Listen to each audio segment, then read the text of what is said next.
Hey, everybody, welcome back to the show. As always, it's your host, Stewart Kraintz. I am here with another amazing guest this week. But before I go ahead and introduce her, want to go ahead and ask you again, please, please, please like, subscribe, share this out with somebody. If you get any amount of value from today's episode, please share it out with somebody you know.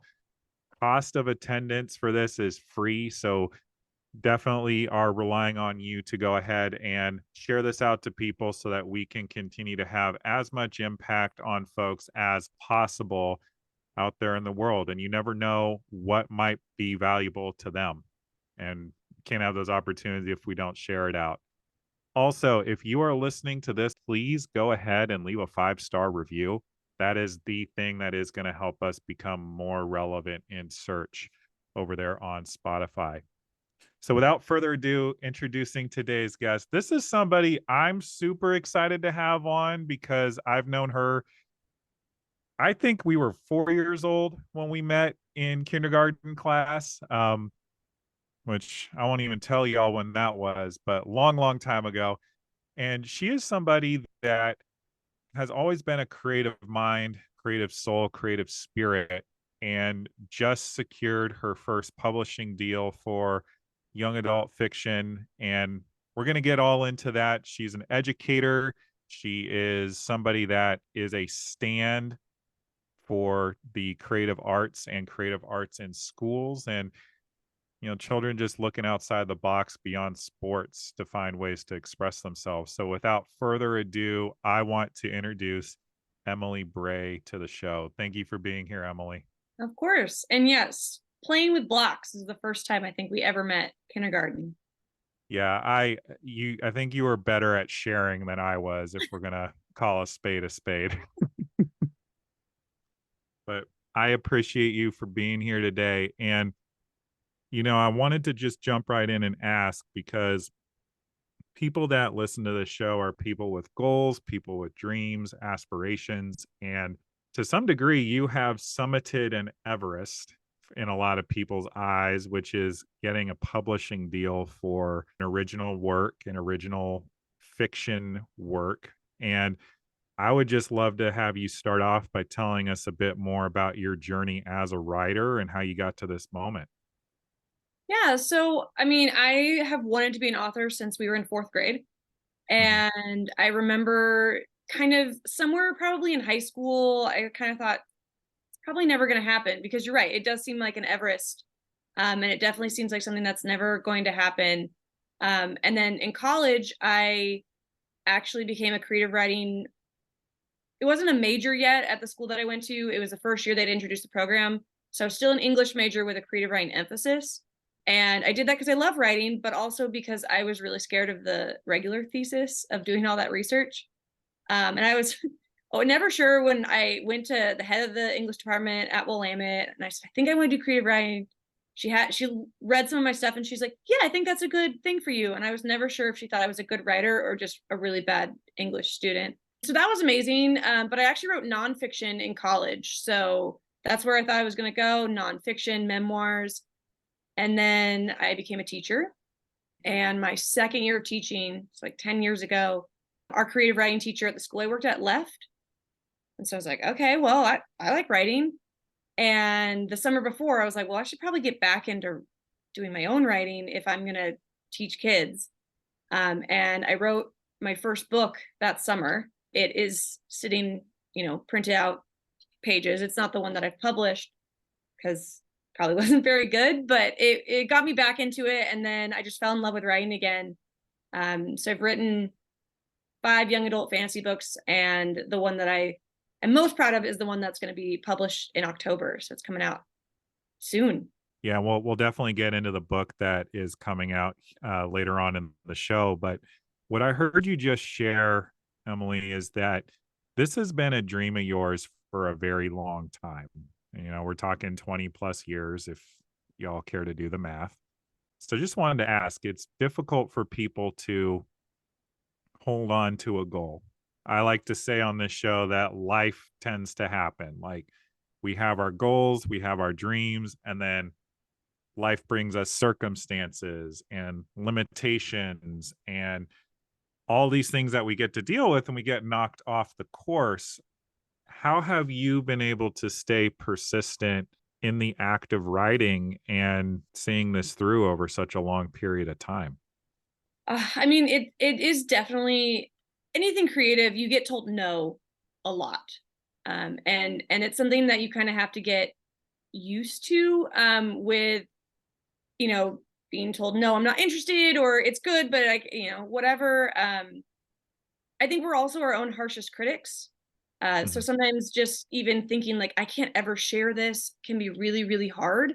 And so one of the things that has been really helpful for me was getting over that fear of showing something that's not finished. Because I think a lot of times we feel like things have to be 100% before they're good. They have to be Mm. published. They have to be, and when you think about it, if you're in high school, like you're only, I saw this online and I really loved it. It was like, you're a level 16 human in high school. And if you've been writing for a year, you're a level 1 writer. So how good were you as a level 1 human? And so just Wow. giving yourself the grace of like, hey, I'm still growing and I'm still working on it. And I think once that was, I was able to kind of see that like, hey, the books that I'm reading have been professionally edited. They have been rewritten multiple times. This person has been a writer for 20 plus years.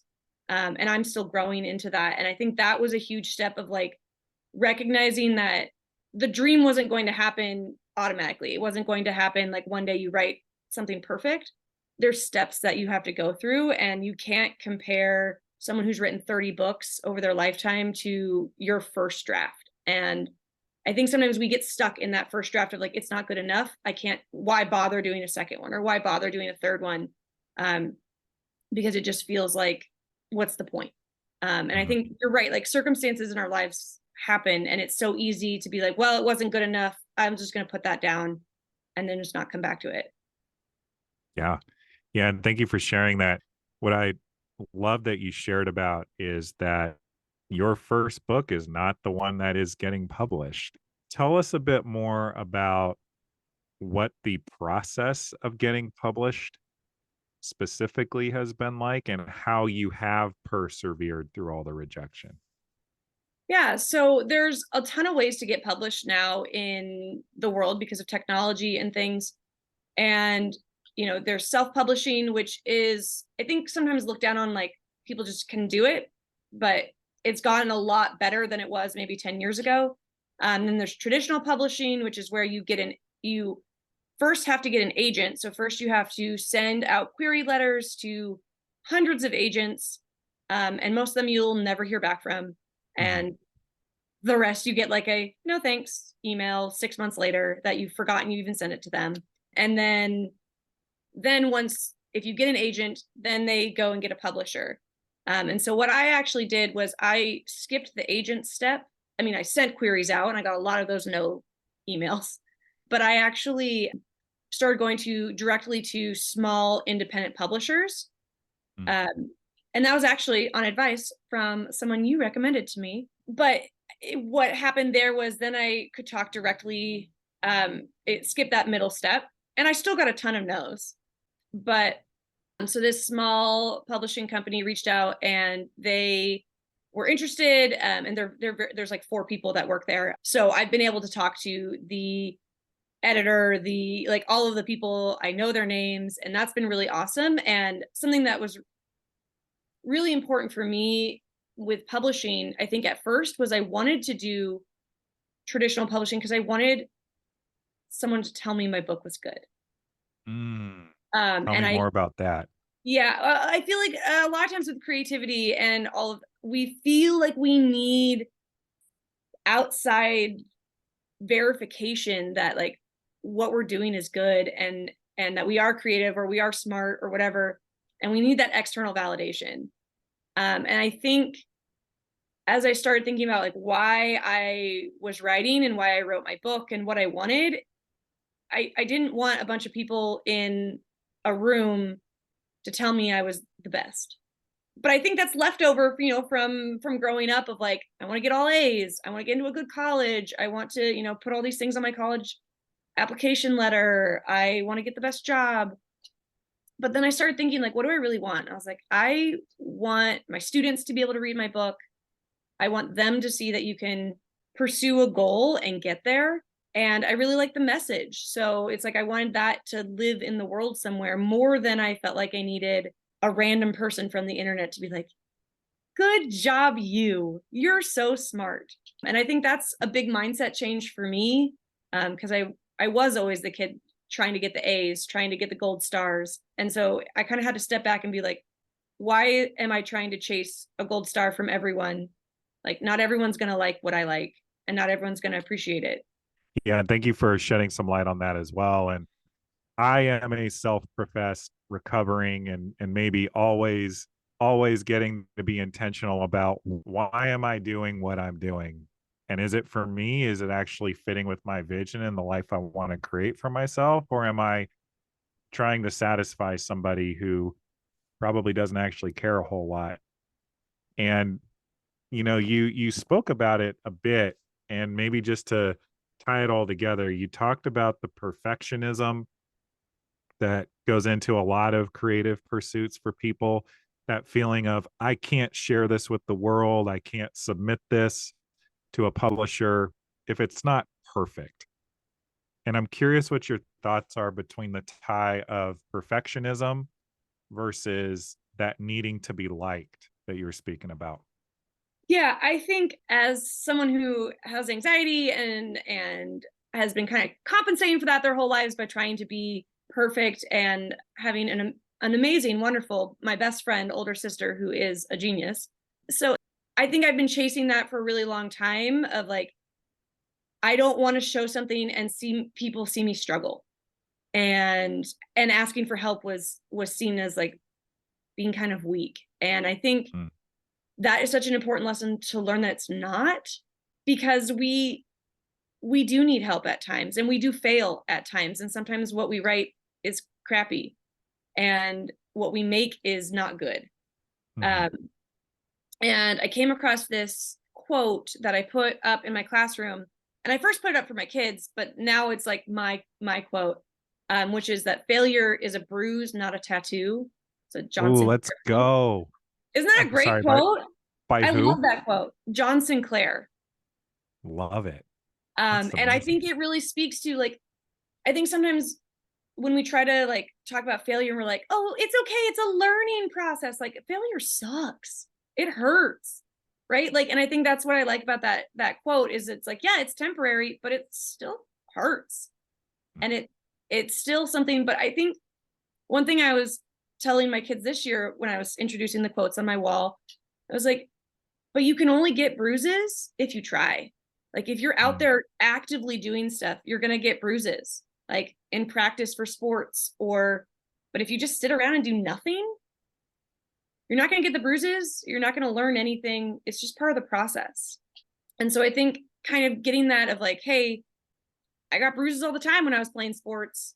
I can do the same thing with my writing and my creativeness. And also, I have the greatest, meanest, most honest audience in my students. And I give them my writing all the time. I don't usually tell them it's mine because I don't want them to be like, oh, it's great. You're wonderful, Miss Bray. Where's my gold star? And so I'll give it to them and I'll get their feedback. And I think that helped me take it away from like, I'm going to get a gold star. Like, they can't give me a gold star. I'm their teacher. I give gold stars. So how do we, work on being okay asking for help and not needing everything to be perfect? I don't know if I 100% know how, but I think that's something huge, because otherwise you get to be an adult and you've never learned how to fail. Yeah. And it becomes harder and harder and harder the longer you go without sharing imperfection. Yeah.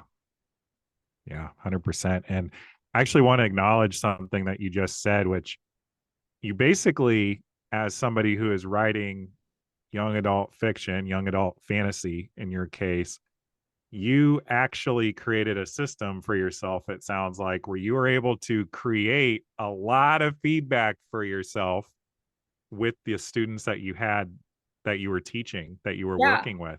I And go ahead. no, well, and it's something that I really like because I know when things work and when things don't work because I'll write something I'm like, ooh, poetic, wonderful, amazing, great.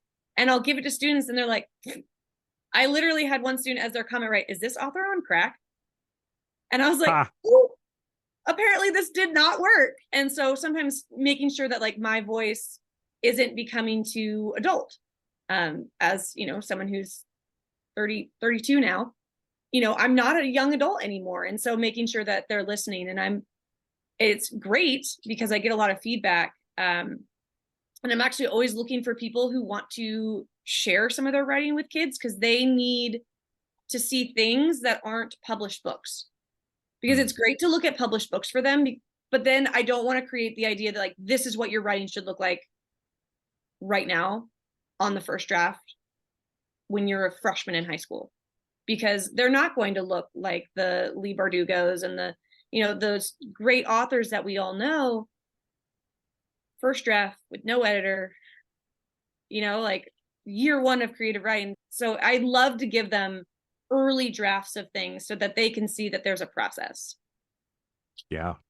Yeah, 100%. And getting them comfortable with the idea of receiving the feedback so that they can iterate, they can grow, they can turn this like misshapen piece of clay into their masterpiece, so to speak. Yeah. And I think sometimes with, especially with writing, it can be really hard to find feedback that's good feedback. And there's a lot of writers groups you can find pretty much anywhere online or in any larger city. They have writing meetups and things. And sometimes those can be really helpful. I've had some really helpful ones, but other times it can be really demoralizing because you go in and people aren't the best at giving feedback in a constructive way, or they see it as a competition where they've got to be better than you. And so one of the things I always do with my students is I teach them like how to give feedback. And we talk about it has to be helpful. And helpful feedback isn't just it's good. It's not helpful to tell someone they're good if they're not. Right? It's just like it's not, it's like the difference between nice and kind. It's nice to tell people, "Wow, good job." But if it's not a good job, that's not kind because we want people to grow, we want people to get better. And so we talk about helpful, supportive, we're not tearing each other down, we're building each other up, we're asking questions, we're letting it be our opinion, like a lot of I statements, and objective. That's the same for anyone.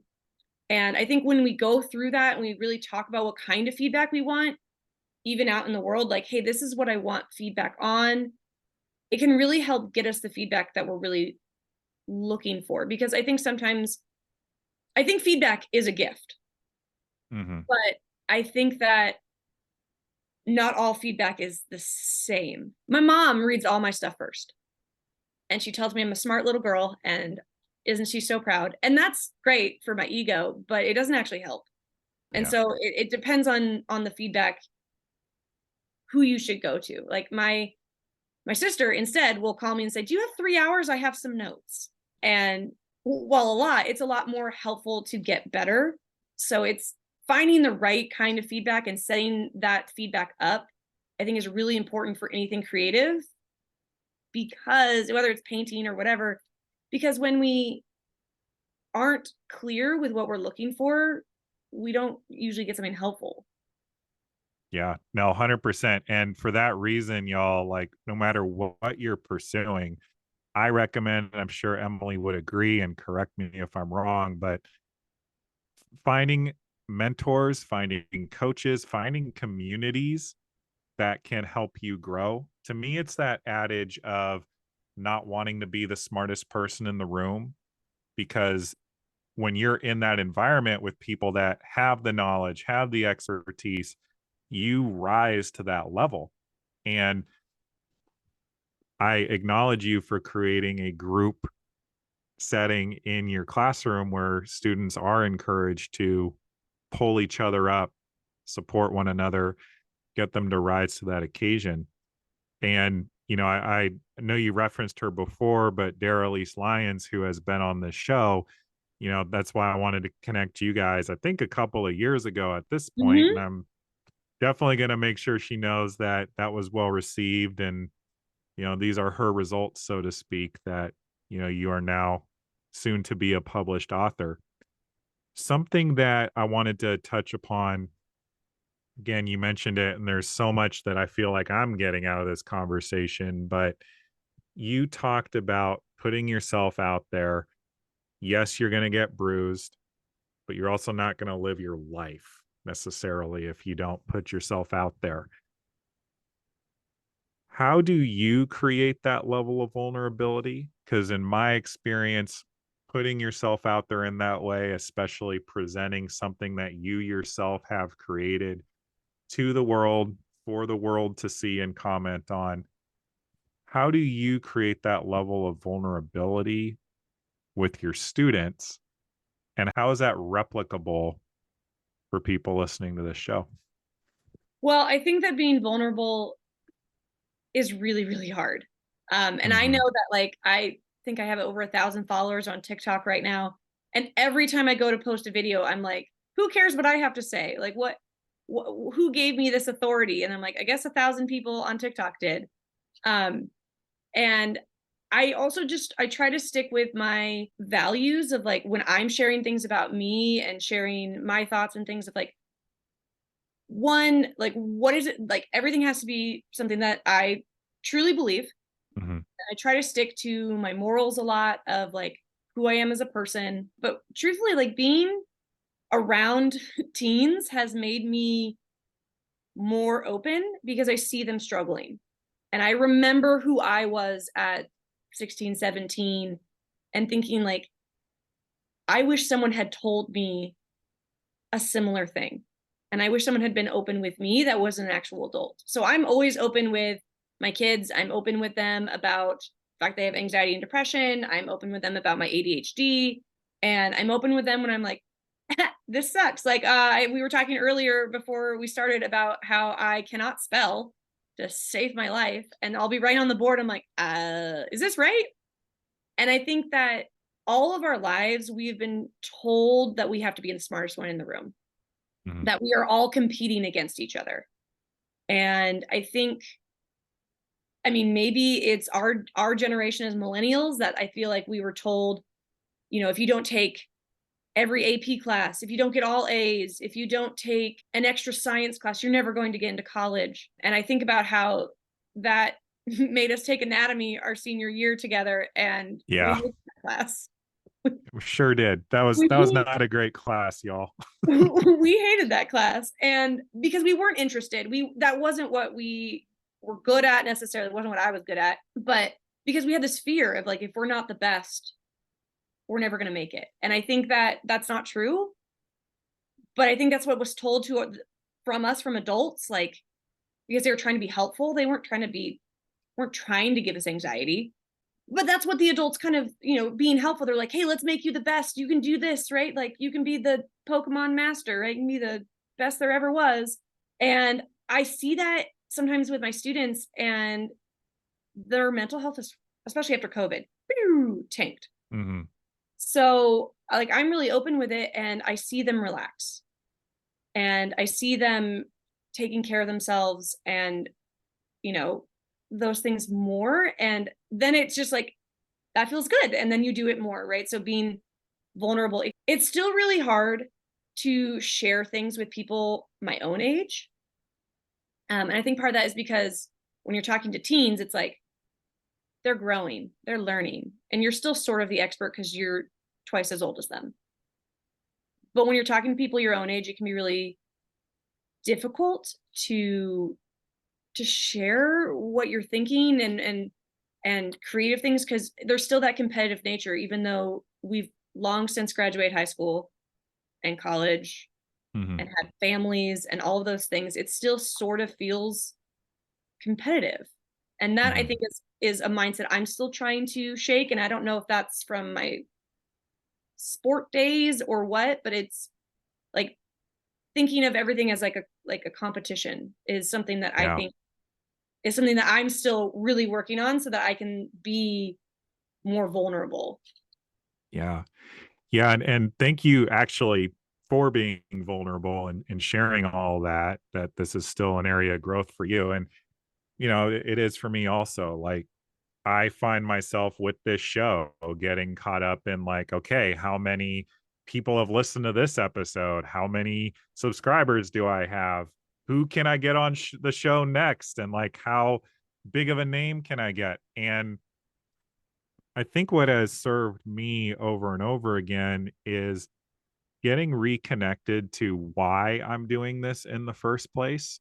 And through that space, through that energy, the show just kind of happens. Like, I told you this before we hit record. I don't have any questions I come to the show with that I'm going to ask you, like, oh, Emily's a writer. I got to make sure this is all about writing. But, being connected to the impact that I want to have and just trusting that whoever is going to listen to this will and that they will be impacted as such, at least in my experience, is how I continue to create the authenticity and get out of that place of needing to compete. Does that resonate at all for you? Yeah, I think that the why is really important. And I say that kind of silly because they always ask us teachers, like, what is your why? Why are you here? And like sometimes it's because I need money to have food. Yep. But like I think about like why do I love creating and why do I do those things and why am I drawn to all sorts of creating theater, different kinds of crafts. I eventually I'll learn how to play the piano in the back here. I love Um, that. it sits there and reminds me that I haven't practiced in a really long time. Um, but I think about the why, and for me, a lot of it is creating is where I feel the happiest, and I feel the most like me, and I feel the most free to explore things that I'm thinking about. And I I tell my because I teach creative writing, leadership, drama, musical theater, other things, but that's what I'm teaching this year. And one of the things we do in all of those classes is improv, because the ability to think quickly and connect thoughts so that you can do something like not have questions and be able to go with the flow and all of those things, that's an improv skill. It's a skill to think quickly on your feet and connect things that didn't connect before in your brain. And I tell the kids, like, whatever you're doing, if it's creative, if you own a business, if you're an engineer, if you're in an interview for a job and they ask you, like, what kind of animal would you be? You got to be able to do that. You got to be able to think quickly. And your brain is created through practice. There's is no like, I'm a smart person, I will be a smart person forever. Just like there's no like, I'm the best at a sport, I will be the best forever. Yeah, there's people who Mhm. are more or less talented, but you can shape your brain by practicing skills to get where you want, like doing improv. So I'm like the biggest improv person in the world. We play all the time with my kids, and sometimes it's hard to keep it PG for my Sure. kids, For your high school kids, yeah. for my high school kids, because it's me. But it is so much fun, and they don't realize that they're growing. Like it's growing in all of their classes. Like creating is more than just I made a painting or I made a ceramic mug. It like actually influences and makes other parts of your life easier, I think, because like we talked about, like life happens, and when you are practicing your creativeness, it's a lot easier to respond to a big emergency or a setback because you have that flexibility in your thinking and you have the ability to like, okay, plan A didn't work, time to come up with plan B through Z in a split second, and to go bing bing bing bing bing through your little brain cells and come up with something that may be better because you've had to think about it. And so yeah.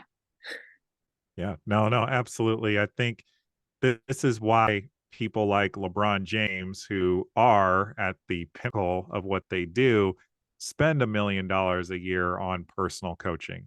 And yes, that's not all of us who have the wherewithal to do that, but always looking for that next cut of like what's available, like how can I get better and how can I be more nimble in all the things that we're up to.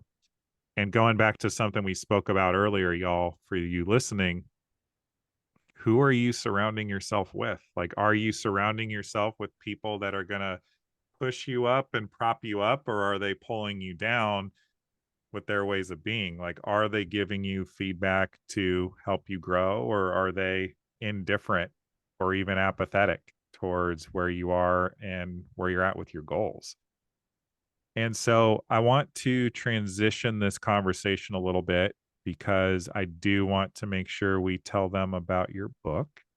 And so give us a overview of the book, what it's about, and when it's coming out. Yeah, so the book is called In the Cards, and it's a young adult fantasy book. And it's about a fictional world where there is magic, and people with magic are treated as second-class citizens. And it follows this found family of teens, because it's young adult, who are trying to decide what is the best way to basically get their rights. Is it through being good citizens and eventually people will see them as worthy, or is it about how far can you go in like a protest? Like, do you need violent protest? And so it just kind of explores these kids going through these different loyalties to each other and to like, what are you willing to sacrifice? Are you willing to sacrifice your safety in order to get what you want? Or are you, willing to sacrifice time to get there slowly? And it was something that I started writing actually because of a lot of the protests that were happening kind of pre-COVID, during COVID, and through conversations about like, what is the right way to get what you want?